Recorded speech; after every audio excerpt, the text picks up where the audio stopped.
Deep in a canyon of the Lower Pecos River Basin, just 18 miles from the Rio Grande River, lies an ancient spring that has been used for millennia as one of the stopping points on a migration route from northern New Mexico to the West Texas plains and the hunting grounds of the buffalo.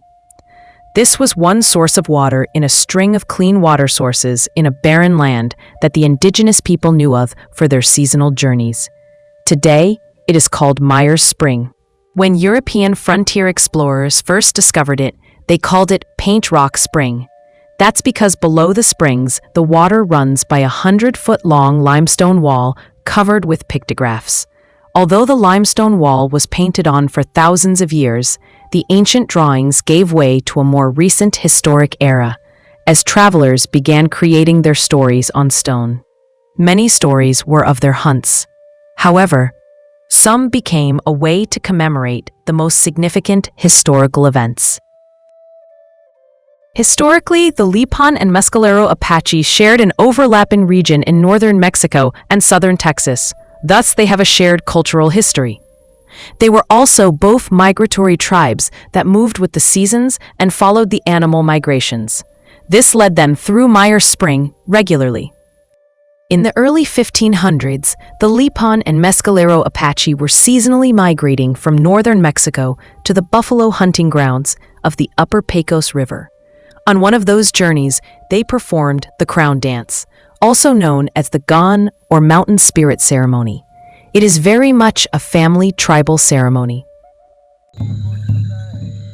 The ceremony was so meaningful that they must have decided it needed to be memorialized on the wall with all the other stories, and so became the pictographs of the Crown Dancer, giving the blessing to the event.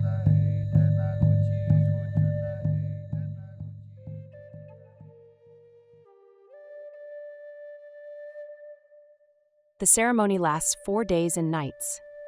At sunrise on the first day, the young woman runs 4 times a 100-yard course from a central teepee, around a basket filled with ritual items of eagle feathers, cattail pollen, tobacco, and other ritual items. The runs represent the 4 stages of life, from baby to girl to adult to elder. Each night, the young woman performs traditional steps by the edge of the fire, accompanied by a group of 4 chanters and led by a medicine man. She will dance until dawn on the 4th night with the masked and body-painted crown dancers. On the 5th morning, the young woman repeats the basket runs she made on the first morning, only in reverse. The ceremony aims to teach Apache girls how to tap their reserves of inner strength, which are far deeper than they ever imagined.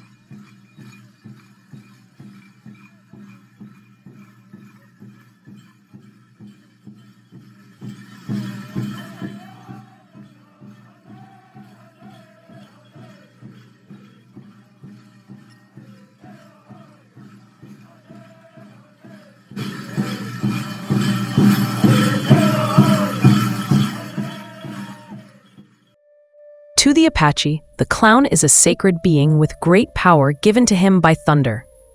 He represents just what the power of thunder exacerbates: fear from a tremendous power in the sky that is greater than anything we see on earth.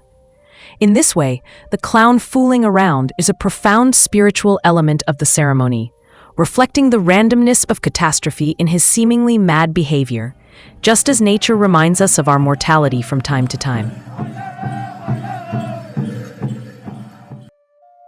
Now that we understand the Crown Dance ceremony, we turn to the pictograph on the wall at Meyers Spring. The analysis presented here is based on information from members of the Lipan Apache Band of Texas and the White Mountain Apache tribe. The Crown Dancer pictograph's prominent feature is the headdress. The crowns are not just ornamental. They serve as a conduit for spiritual energy, allowing the dancers to channel the power of the spirits during their performances, bringing them closer to the divine. This particular headdress has long been unique to the Mescalero Apache, who were originally from northern Mexico and lived alongside the Lipan Apache Band north of the Rio Grande River. The second prominent feature is the mask, which is intended to represent the spirit's non-facial features. Next, the crosses in the pictograph represent the wooden wands carried by the dancers, which represent the power of the gone and the magic they possess. Not quite as easy to see in the pictograph is the depiction of the cross or star in the middle of the chest of the dancer. Although many images can be painted on the dancers, the star or cross shape, indicating the 4 cardinal directions, is a very common one. Below the dancer in the pictograph is also the depiction of a young deer on a roasting pit. The pictograph depiction of cooking a deer is significant. The crown dance ceremony is not only a spiritual and coming-of-age puberty ceremony for young women, but is also considered a ceremony of feasting. 5 feet to the left of the crown dancer is a Pat's crossing symbol, the identifying symbol of the Lipan Apache Band of Texas. The bottom part of the cross was shot off in the 1800s, but the spalled rock from bullet impacts is clearly defined. Historical evidence of this symbol being associated with the Lipan Apache Band of Texas can be found in the Texas Ranger Museum in Waco, Texas, which displays 1870s-era pair of Lipan Apache moccasins lined with this same cross. The current Lipan Apache Band of Texas continues to use this symbol on their teepees today. This is another indication to us that the Lican and the Mescalero were, at one time, cross-cultural neighbors, and probably conducted their seasonal migrations and crown dance ceremonies together. To the indigenous people, this spring was a sacred place where they would put down on stone their important memorials to special events. This is the 3rd pictograph on this wall that we have been able to interpret, which tells a story in memorial form, making this a unique and remarkable historical site in revealing Texas history. The West Texas Archeological Society was given special permission by the landowner to conduct their research on this private property. 2 organizations conduct tours of the pictograph wall with the landowner's consent. These are the Whitty Museum and Rock Art Foundation in San Antonio, Texas, and the Shumla Archaeological Research Center in Comstock, Texas. We are providing their website addresses for anyone interested in viewing this site in person.